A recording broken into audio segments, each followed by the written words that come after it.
Ladies and gentlemen, welcome to exciting archaeology news. Today, we embark on a fascinating journey deep into the sands of time, exploring the mysterious secrets of Karahan Tepe, a remarkable pre-pottery Neolithic site that has captivated the minds of archaeologists and historians alike. Stay tuned as we unveil the recently discovered roof of a nearly 11,500-year-old enclosure, shedding light on the architectural marvels of this ancient wonder.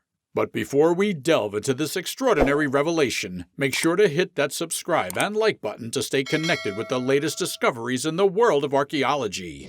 In southeastern Turkey lies the mysterious archaeological marvel known as Karahan Tepe, echoing back to the pre-pottery Neolithic B period approximately 11,500 years ago. This site, often deemed the sibling of the renowned Göbekli Tepe, shares a veil of mystery that captivates historians and archaeologists alike.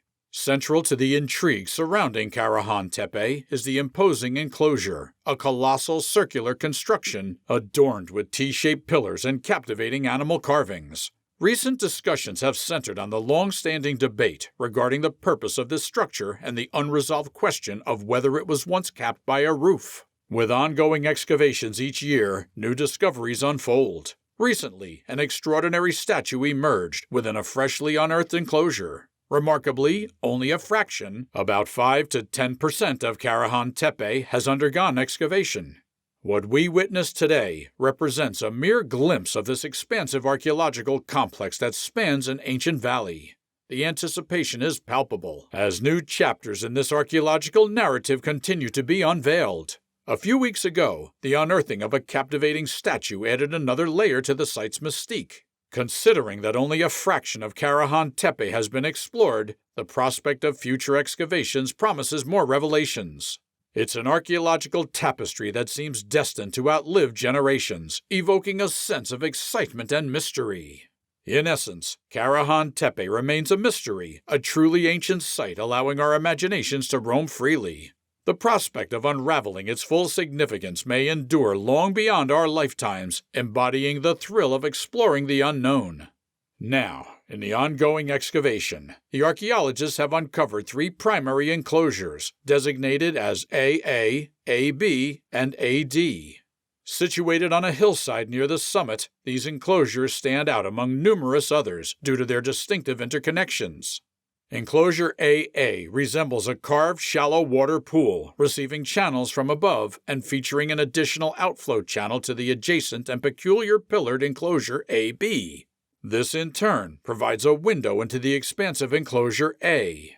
While both enclosures AA and AB are linked to water, the purpose of the larger enclosure AD remains a subject of inquiry. Was it a water-filled space, or did it remain dry?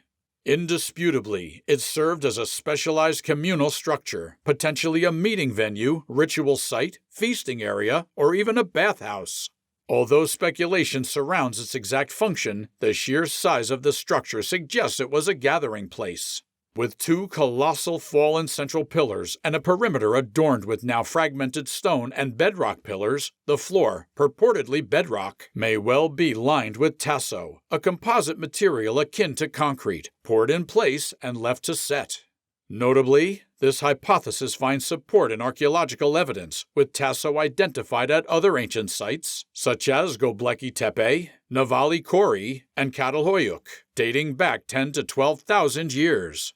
In the realm of pre-pottery Neolithic civilization, the utilization of tasso in lining enclosure AD enclosures is now a well-established fact. Our focus today centers on enclosure AD, particularly its prominent features: 2 large now fallen central pillars and smaller perimeter pillars.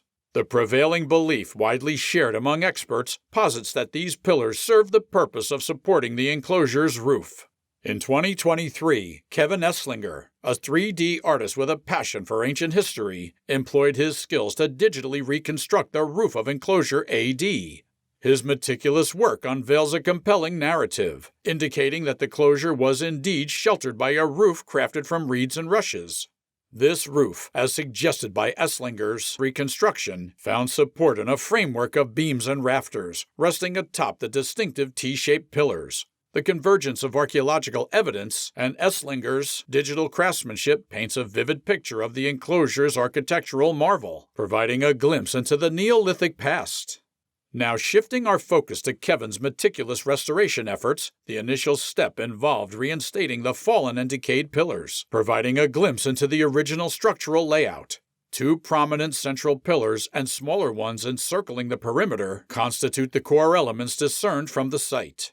Intriguingly, Kevin was tasked with the challenge of incorporating wooden roof beams to interconnect the central and perimeter pillars, aiming to enhance our visualization of the site's potential structure.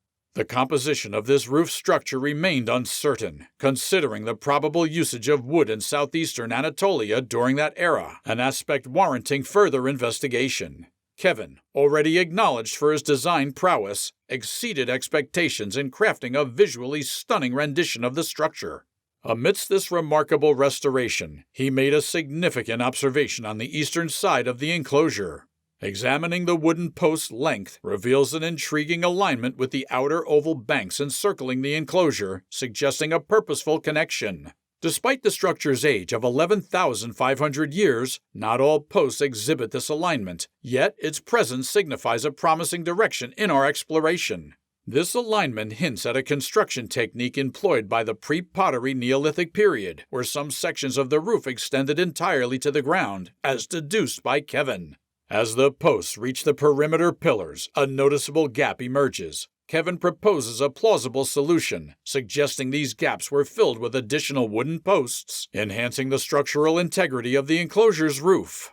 The result is a remarkably level roof, and the encircling posts serve to unify the entire roof structure. This revelation sheds light on the sophisticated construction methods employed by ancient inhabitants, adding a layer of romance to the archaeological narrative. Examining the perimeter stone pillars, a notable regularity becomes apparent. The wooden posts flanking the structure, forming consistent triangles, contribute to its visual harmony. However, through the process of reconstruction, an intriguing revelation surfaces. A missing post, anticipated to occupy a crucial position in front of the pillared enclosure. Instead, remnants of two smaller pillars remain, sparking speculation that they might have served as a hearth or a fireplace. While subject to debate, the notion that these smaller pillars constituted a meaningful structure gains traction, particularly in connection with the entrance to the pillared enclosure. Considered a reasonable assumption and a temporary placeholder, the post visibly aligns on top. Significantly, the orientation of the posts provides insights into the potential height of the structure. The absence of a structure in this location would render the post unsupported, emphasizing the necessity of its presence. While one could argue for intentional irregularity, the existence of two small pillars in proximity suggests a more intricate narrative. Their presence implies the existence of a structure, adding depth to the archaeological significance of the pillared enclosure. In this locale, the remnants of a once-standing structure have succumbed to the passage of time, revealing intriguing clues. Despite the erosion, a subtle curvature at the base of the diminutive left-hand pillar hints at a missing component. What emerges from this archaeological canvas is a skeletal structure. Examining its framework, we observe a meticulously designed roof. Triangular patterns formed by the posts dominate, with a notable exception in the central third, marked by opposing rectangular sections. Notably, two additional poles converge at the crossbeam's center, mirroring a potential symmetrical arrangement on the opposite side. A larger triangle, perhaps intentionally designed, sparks speculation. Kevin suggests it might have served as an entrance. In response to this hypothesis, more posts are strategically added, reshaping the structure. While Kevin initially supported this adjustment, there is room for reconsideration. From a different perspective, they propose that the entrance lay on the opposite side. Clues pointing to this possibility include the presence of crude steps and an elevated paved area, hinting at a grand entrance or a walkway. The intriguing aspect is the enclosure's entry through its ground-level roof in this specific area.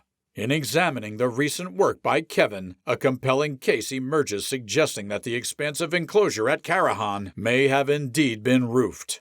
While uncertainties persist about the precise details of its appearance, the evidence presented this week supports the notion. The two central pillars' exact positions remain unclear, as their footprints inside the enclosure lack clarity, leaving us to rely on their fallen orientations. Kevin's recent efforts have focused on incorporating roof beams into the reconstruction. While the completeness of the roof remains uncertain, the possibility of a configuration akin to a covered football stadium, with perimeter benches shielded but the center exposed to the elements, raises intriguing considerations. The exact arrangement of the posts also eludes us at this point. This ongoing experiment in reconstruction strongly suggests the likelihood of Karahan Tepe featuring some form of roofing. The beam's arrangement in Kevin's model underscores this potential architectural feature, shedding light on the possible structure of this ancient site. As we conclude our exploration into the mysterious realm of Karahan Tepe, a tapestry of revelations unfolds before us. The intricate details of this ancient site, painstakingly reconstructed by Kevin Esslinger, unveil the tantalizing possibility that the expansive enclosure might have been sheltered by a roof, a concept as captivating as it is groundbreaking. In the midst of uncertainties about the precise details of the enclosure's roof, the evidence presented in our journey through Karahan Tepe raises compelling questions about its ancient architectural marvels. Kevin's digital reconstruction hints at a configuration reminiscent of a covered football stadium, where the center lay exposed to the elements, a tantalizing proposition for the mysteries yet to be unraveled. As we peer into the mystery of Karahan Tepe, the ongoing experiment in reconstruction paints a vivid picture of the site's potential roofing. The arrangement of beams in Kevin's model serves as a beacon, guiding us through the shadows of time and offering insights into the ancient architecture that once graced this Neolithic wonder. Before we part ways, dear viewers, ensure you subscribe and hit the like button to stay connected with our ongoing archaeological odysseys. Join us in the quest to uncover the hidden gems of our shared history as we continue to traverse the sands of time together. Stay curious, and until our next expedition, I bid you farewell.